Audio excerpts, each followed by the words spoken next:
Hey everybody, I hope and pray that you're doing well today as we come to our word from the word. And today that word is adjustment. Adjustment. Now here's where in John chapter 3 today, and probably one of the most famous chapters probably in all of scripture, at least probably John 3:16, probably the most known verse in all of scripture, even by unbelievers, that they've seen it, they've heard it, and that it just so succinctly wraps up, or it doesn't wrap it up, but it really gets our heart in the right place for what the gospel is all about. For God so loved, and you have Jesus in that conversation with Nicodemus, and then you can go through that, and I think that's something we deal with. We've talked about a lot of something familiar, but I want to look at something different in that passage. I've gone back and forth about whether or not I was going to focus on that today or this passage, but you go a little bit further, and I encourage you as always read the entire chapter. You move day by day, where you're getting the whole book and the whole Bible as we go through it. But as you go later on, you have that John the Baptist, that some of his disciples come to him and they're a little bit worried, right? You have John having a conversation with some of the Jews, and then you have this they're having a discussion about cleansing, and then all of a sudden, some of his disciples say, "Hey, you know this guy Jesus, the one that you've been talking about? Well, now he's baptizing. People are coming to him." And I think they were worried that, like, John, your ministry is going to be fading, and now all of a sudden he's getting all the attention, and maybe they thought something was wrong. Part of it is because they didn't really understand all that was going on, what John was really preaching about. I mean, they did, but they didn't, because if they truly understood, they would have left John behind anyway and continued to follow Jesus. But remember, John knew his place. John knew his role. John knew that he was to be the forerunner of Christ, and that was it. And so I love his response here. And I think it's something that, if we're honest, we could apply this in our lives as well. So, John chapter 3, look at verses 27 through 30. Today, John answered and said, "A man can receive nothing unless it has been given to him from heaven. You yourselves bear me witness that I said, I am not the Christ, but I have been sent before him. He who has the bride is the bridegroom, but the friend of the bridegroom who stands and hears him rejoices greatly because of the bridegroom's voice. Therefore, this joy of mine is fulfilled. He must increase, but I must decrease."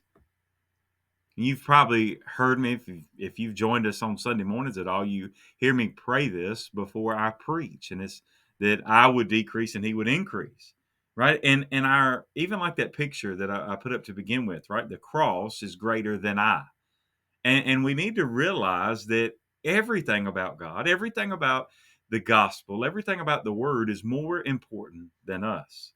It's more important than our roles. Now, that doesn't take away the fact that we do have a role and a responsibility and a duty to Christ. John had a duty to Christ. He had a calling. He had a responsibility. He had a job. He had things that he was supposed to do. But he also understood that that goes to a point.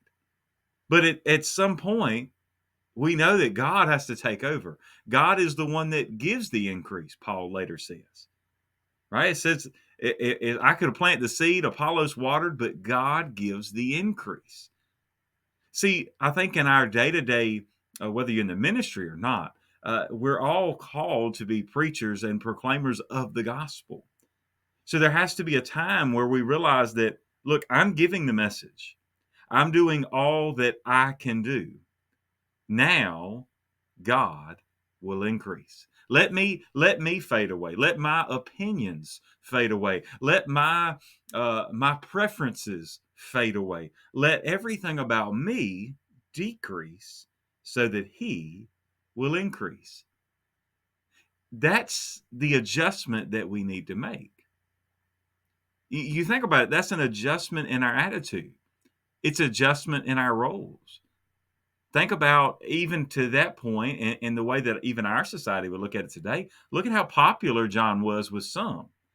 And now the ones that weren't trying to kill him, the ones that weren't trying to arrest him, that the ones that did support him, now he's saying, you need to go follow Christ. My job is done. But I love, and I won't say that he thought his job was done, because he continued to work and continued to stir up trouble. But also, I love the fact that he says, well, let's think about this.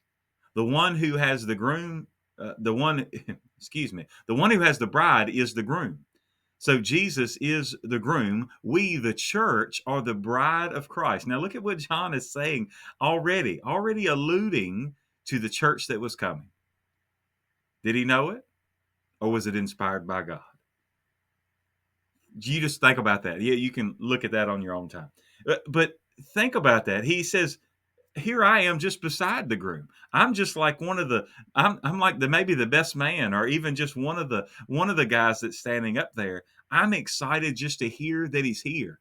I'm excited just to be near to the wedding party. He says, I'm excited about that. He says, so my joy is fulfilled in knowing that I do have to decrease. That he says, I'm glad it's not about me. And I'm glad it's gonna be about him. That's the way we need to look at every single part of our walk with Christ, every single part of our duty, and every part of our service to those in this world. As we serve God, as we serve the church, as we serve others, we need to realize there has to be an adjustment in our attitude, an adjustment in our way of thinking, an adjustment spiritually speaking, but also that adjustment physically, where we need to get this old flesh to remember the truth that John prayed, the truth that John said, and that you've often heard me pray, and I pray that you join that prayer as well. That I must decrease and he must increase. Will you make that adjustment today? God bless you, and I pray you have a great, great day.